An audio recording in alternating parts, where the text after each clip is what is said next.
Sa Ebanghelyo ngayong ika-20 linggo sa karaniwang panahon, makikita natin ang isang babaeng Kananea na buong tiyagang lumapit kay Jesus upang humingi ng kagalingan para sa kaniyang anak. Sa kabila ng tila hindi agad pagtugon ni Jesus, hindi siya sumuko. Patuloy siyang nanalig at nagtiwala. Ang kaniyang sinabi, "Panginoon, tulungan ninyo ako." Isang simpleng panalangin, ngunit puno ng pananampalataya. Hindi niya hinayaan ang mga pagsubok, pagtanggi o anumang hadlang na maging dahilan upang mawalan siya ng pag-asa.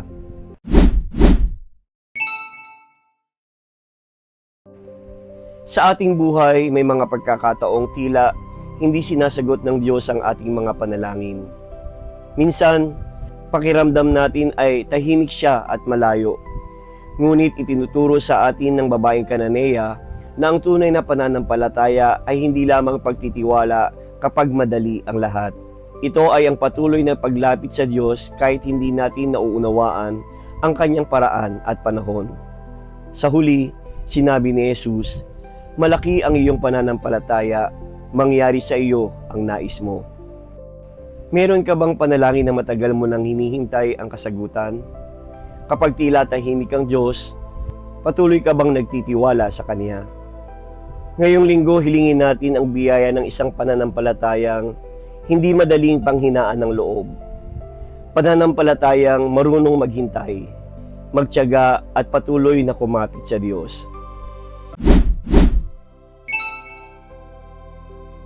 Panginoong Hesus, turuan mo kaming magkaroon ng matibay na pananampalataya tulad ng babaeng Kananea.